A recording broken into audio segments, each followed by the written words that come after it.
बिस्मिल्लाहिर्रहमानिर्रहीम गाइस, आज हम लोग पढ़ने जा रहे हैं रिसर्च मेथोडोलॉजी मॉड्यूल 4 का यूनिट 2 आरसीटी। ये रूट कैनल ट्रीटमेंट नहीं है, ध्यान रहे। आरसीटी जहाँ भी आए रैंडमाइज कंट्रोल ट्रायल। आप एमडी में हैं तो एमडी के हिसाब से सोचना है, ठीक है। ये क्या है? रूट कैनल ट्रीटमेंट नहीं है, ये रैंडमाइज कंट्रोल ट्रायल है। ये वही है जिसको आप जब एडमिशन लिए तब सुनते आ रहे हैं, और ये वही है जिसको हमें करना है, ठीक है, मुआलजात वाले स्पेशली। तो हमें ये क्या करना है? रैंडमाइज कंट्रोल ट्रायल करना है। आज इसके बारे में पढ़ने जा रहे हैं। बहुत इंटरेस्टिंग है ये, और इसके बारे में ऑलमोस्ट सब लोगों ने पहले से ही बहुत सारी जानकारी ले ली है। क्या है भाई? What is randomize control trial? RCT क्या है? RCT is a type of scientific experiment use to test the effectiveness of treatment. ये एक तरह का क्या है? एक्सपेरिमेंट है, साइंटिफिक एक्सपेरिमेंट है, यानी एक्सपेरिमेंटल स्टडी है ये, use to test the effectiveness of treatment, ठीक है। जिसमें हम क्या करते हैं? यूज करते हैं इफेक्टिवनेस ऑफ ट्रीटमेंट को देखने की कोशिश करते हैं, ठीक है। अगर आप सेफ्टी लगाते हो और अच्छा है, ठीक है। स्पेशली हम इफेक्टिवनेस देखते हैं, लेकिन इफेक्टिवनेस से पहले हम सेफ्टी देखते हैं। To test the safety and efficacy of treatment, ऐसे बोल सकते हैं आप। इंटरवेंशन और ए ड्रग, ठीक है। कोई ट्रीटमेंट है या कोई इंटरवेंशन आप दे रहे हैं या कोई ड्रग आप दे रहे हैं, तो उसका हम सेफ्टी देखने के लिए या एफिकेसी देखने के लिए, इफेक्टिवनेस देखने के लिए आरसीटी करते हैं। Participants are randomly assigned to different group to reduce bias and ensure reliable result। जैसा कि आपको पता है, कल ही हमने बताया था, है ना, रिलायबिलिटी और एक क्या था, कमेंट करके बताइए।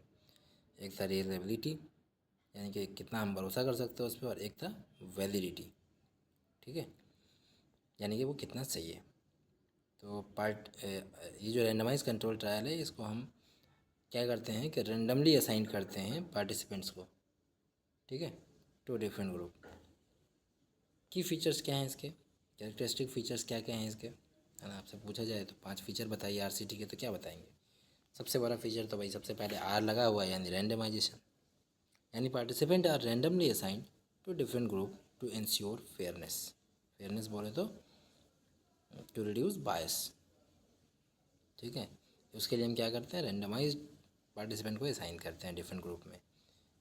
कंट्रोल ग्रुप, है ना, सी मतलब control group. A group that does not receive the treatment may receive a placebo or standard treatment, ठीक है। एक ऐसा ग्रुप जिसको हम वो वाला ट्रीटमेंट नहीं दे रहे जो हमको टेस्ट करना है, बल्कि हम उसको या तो प्लेसिबो दे देते हैं ना, कैप्सूल में आटा भर के दे देते हैं, ठीक है, या नहीं तो एक स्टैंडर्ड ट्रीटमेंट, जैसे शुगर का है तो उसको मेटफॉर्मिन देते हैं, ठीक है। तो एक कंट्रोल ग्रुप होता है, a group that does not receive the treatment, इसीलिए इसका नाम क्या है? आरसीटी है, ठीक है, आरसीटी है, ओके। इंटरवेंशन ग्रुप होता है इसमें। की फीचर्स बता रहा हूँ, एकदम नोट करके रखना है इसको, इसके बगैर आरसीटी नहीं हो सकता। 3 फीचर ये ऊपर के जो है आरसीटी जो है ना ये, ठीक है, रैंडमाइज कंट्रोल ट्रायल। तो इसमें क्या है? रैंडमाइजेशन होगा, कंट्रोल ग्रुप होगा, ठीक, और इंटरवेंशन भी होगा। ट्रायल करेंगे जब भी आप, तो इंटरवेंशन करेंगे, ठीक। The group receiving new treatment और इंटरवेंशन, वो क्या है? इंटरवेंशन ग्रुप है, इसी को टेस्ट ग्रुप भी कहते हैं, ठीक है। तो इंटरवेंशन ग्रुप ये इसके की फीचर में है। उसके अलावा ब्लाइंडिंग भी इसका एक की फीचर है। पार्टिसिपेंट्स, रिसर्चर और बोथ में not know which group a participant is using, ठीक है। ब्लाइंडिंग में क्या करते हैं? या तो पार्टिसिपेंट को, या तो रिसर्चर को, या तो दोनों को, ठीक है। Single blind, double blind, triple blind, may not know which group a participant is in, किस ग्रुप में पार्टिसिपेंट है वो उसको नहीं पता होता है, ना पार्टिसिपेंट को ना रिसर्चर को, या कई बार दोनों को ही नहीं पता होता। सिंगल ब्लाइंड, अगर पार्टिसिपेंट को नहीं पता है। डबल ब्लाइंड, ऐसा। Sorry for the disturb guys, चलिए शुरू करते हैं। तो हम लोग ब्लाइंडिंग पे थे, ब्लाइंडिंग समझ गए, अब आगे आते हैं आउटकम मेजरमेंट्स, ठीक है। 5वां क्या फीचर है? जो आउटकम आ रहा है उसको आप मेज़र करेंगे। The effectiveness of treatment is measured using pre defined criteria, ठीक है। बाद में आप क्राइटेरिया चेंज नहीं करेंगे अपने आप को ज़्यादा इफेक्टिव दिखाने के लिए, बल्कि जो प्री डिफाइंड क्राइटेरिया आपने रखा है उसको आप क्या करेंगे? आउटकम को मेज़र करेंगे। तो ये इसके की फीचर्स हैं, 5 की फीचर्स हैं। उसके बाद स्टेप्स पे आते हैं। Steps in conducting RCT, it's not root canal treatment, again it's randomize control trial, इसमें एक रैंडमाइजेशन होगा, कंट्रोल ग्रुप होगा और एक ट्रायल ग्रुप होगा। ठीक है, इसके साथ साथ दो फीचर और बताया हमने, ब्लाइंडिंग और आउटकम मेजरमेंट। ठीक, अब स्टेप, सबसे पहले आप क्या करेंगे, आइडेंटिफाई दी रिसर्च क्वेश्चन। आप रिसर्च क्वेश्चन को सबसे पहले आप क्या करेंगे, टॉपिक डिसाइड करते हैं ना, आप एक क्वेश्चन फॉर्मुलेट करते हैं। ठीक, clearly define what you want to test, एकदम क्लियरली वर्ड में आपको बताना है कि आप करना क्या चाहते हैं, क्या टेस्ट करना चाह रहे हैं। जैसे कि एग्जांपल देखिए, जैसे कि मेरा है, ठीक है, मुझे करना है ऑस्टियोआर्थराइटिस पे। अब मैं क्या करूँगा, एक रिसर्च क्वेश्चन बनाऊँगा अपना। तो रिसर्च क्वेश्चन क्या होगा, डज़ यूनानी मेडिसिन, मैं किसी पार्टिकुलर यूनानी मेडिसिन का नाम लिख सकता हूँ अपने रिसर्च में, does Unani medicine reduce osteoarthritis pain more effectively than conventional treatment. क्योंकि मैं क्या करने जा रहा हूँ, आरसीटी करने जा रहा हूँ, तो कन्वेंशनल ट्रीटमेंट जो है उससे ज़्यादा इफेक्टिव है या नहीं, ये हम देखना चाह रहे हैं। ठीक है, हम ये देखना चाह रहे हैं कि जो यूनानी मेडिसिन है वो रिड्यूस कर रही है ऑस्टियोआर्थराइटिस पेन को more effectively than conventional treatment. ये हमारा रिसर्च क्वेश्चन है। ठीक, बना लिया हमने रिसर्च क्वेश्चन। तो यूनानी मेडिसिन में कुछ अपना जो मेडिसिन है वो चूज़ कर लेंगे हम, और कन्वेंशनल ट्रीटमेंट में जो भी हमारा ट्रीटमेंट है, सेलिकॉक्सिब या एंडोमेथासिन जो भी है, पैरासीटामॉल जो भी है, डाइक्लो है, उसको हम एक चूज़ कर लेंगे। ठीक, select participants, define the criteria for who can join the study. अब आप क्या करेंगे, पार्टिसिपेंट को सिलेक्ट करेंगे। पार्टिसिपेंट को सिलेक्ट करेंगे तो आप ये बताएंगे कि कौन आपके स्टडी को ज्वाइन करेगा। ठीक है, एक्सक्लूजन क्राइटेरिया है ना, इंक्लूजन क्राइटेरिया, ये सब आप करेंगे। Example, patient aged 40 to 70 with moderate osteoarthritis. आपने अपना इंक्लूजन क्राइटेरिया ये रखा है कि जो आप स्टडी करने जा रहे हैं वो पार्टिसिपेंट जो है वो 40 से 70 साल का होगा विथ मॉडरेट ऑस्टियोआर्थराइटिस, मॉडरेट वाले को आप ले रहे हैं। फिर तीसरा स्टेप में क्या करेंगे, रैंडमाइजेशन करेंगे। ठीक है, इसके लिए पर्याप्त तौर पे पूरा रैंडमाइजेशन किया जाता है साइंटिफिक तरीके से। ठीक है, तो जैसे एग्जांपल देखिए, assign participant randomly into intervention and control group. ठीक है, आप असाइन कर सकते हैं पार्टिसिपेंट को randomly into intervention and control group.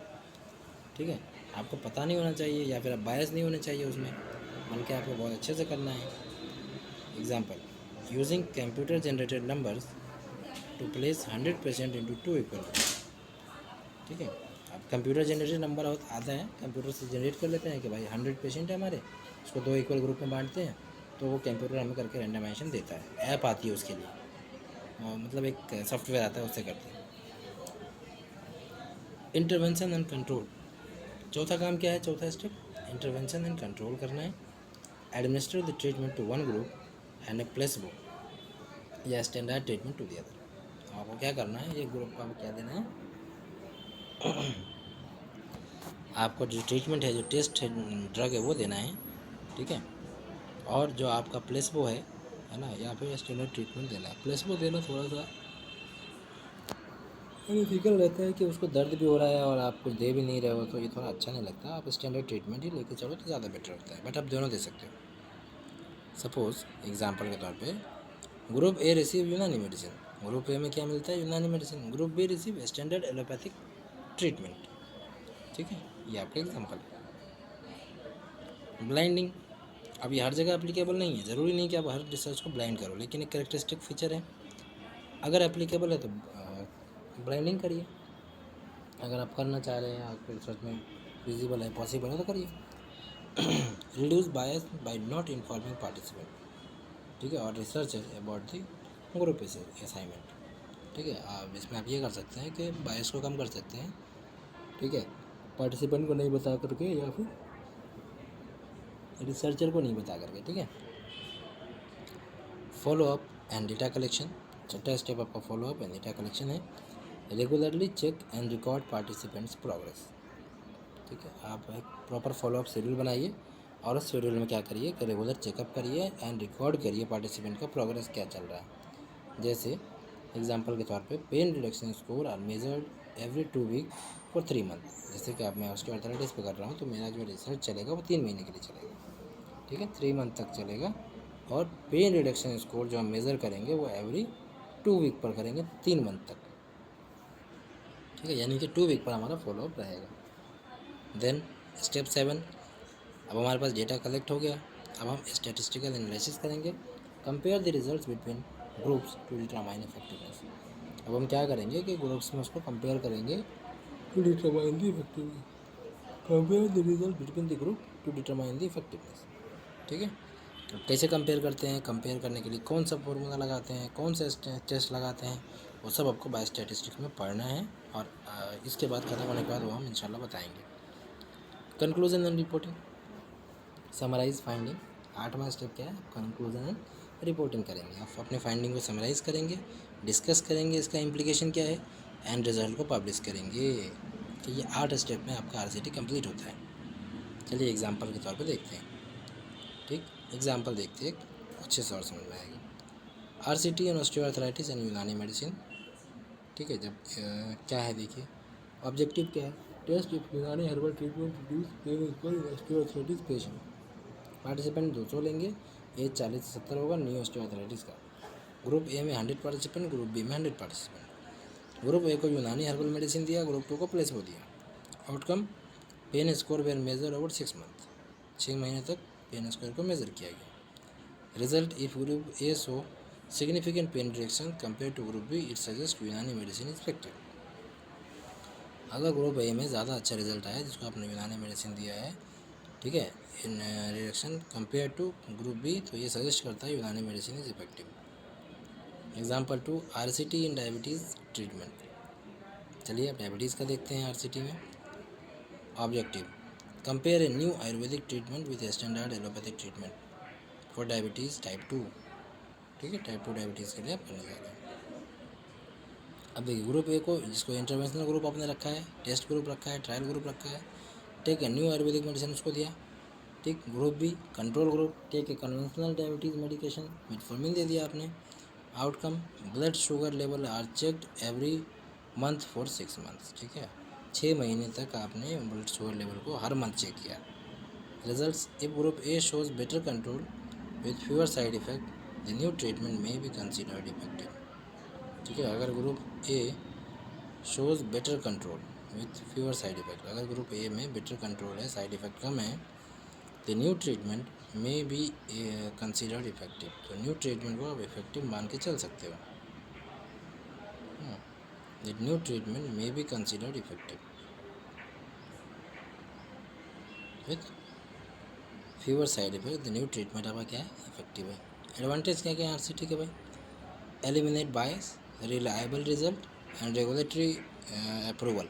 जैसे बायस को आपने randomization ensure fair treatment comparison, आपने अगर सिस्टमेटिक तरीके से अच्छे से रैंडमाइजेशन किया है तो इससे क्या होगा, फेयर ट्रीटमेंट कंपैरिजन होगा। Reliable results, well design RCTs produce strong evidence. अगर आपका वेल डिज़ाइन RCT है, आपने कोई घपला नहीं किया उसमें, तो इसके रिजल्ट जो होते हैं बड़े स्ट्रॉन्ग होते हैं। ठीक है, अच्छा एविडेंस देता है ये। और regulatory approval, RCT are essential for approving new drugs and treatment. ठीक है, ऑब्जर्वेशनल स्टडी के बेस पर आप या डिस्क्रिप्टिव स्टडी के बेस पर किसी ट्रीटमेंट को क्या कर सकते, ये अप्रूवल नहीं दे सकते न्यू ड्रग को या ट्रीटमेंट को। ठीक है, तो रेगुलेटरी अप्रूवल के लिए आपको RCT करना ज़रूरी है, जो भी चीज़ आप चाहते हैं। चैलेंजेस क्या क्या है, टाइम कंज्यूमिंग है, कैन टेक मंथ्स और ईयर्स, साल भी लग सकते हैं, महीने भी लग सकते हैं, थोड़ा टाइम ज़्यादा लगता है ना। हमारे सीनियर्स करते रहते हैं, हम लोग करते रहते हैं, और साल गुजरता जाता है, आखिर तक जल्दी जल्दी करना पड़ता है, 3 साल में भी नहीं हो पाता हमारा। Expensive, require funding for participant monitoring. ठीक है, थोड़ा एक्सपेंसिव है, थोड़ा फंडिंग चाहिए पार्टिसिपेंट मॉनिटरिंग के लिए, टेस्ट कराने में पैसा लगेगा, दवाई देने में पैसा लगेगा, है ना। Ethical concerns, some participant may receive placebo instead of actual treatment. ठीक है, थोड़ा एथिकल कंसर्न भी है कि भाई कुछ पार्टिसिपेंट ऐसे हैं जिसको दर्द तो हो रहा है बहुत ज़्यादा, लेकिन आपने उसको प्लेसबो दिया, ठीक है, एक्चुअल ट्रीटमेंट आपने नहीं दिया, तो ये थोड़ा सा एथिकल कंसर्न भी है। तो ये चैलेंज है RCT के लिए। ठीक है, छोटा सा था बट हमें करना यही है। ये कंटेंट इसमें कम है लेकिन काम इसमें बहुत ज़्यादा होता है, अच्छे से करना पड़ता है। तो ऑल द बेस्ट, और मालजात वाले स्पेशली पूरे इंडिया वाले, आप लोग अच्छे से करिए, हम भी अच्छे से करें। जज़ाकल्लाह खैर। आगे एक और यूनिट है इसका, उसके बाद कंप्लीट हो जाएगा, मॉडल 4 भी ख़त्म हो जाएगा। ठीक है, फिर बायोस्टैट शुरू करेंगे इंशाल्लाह।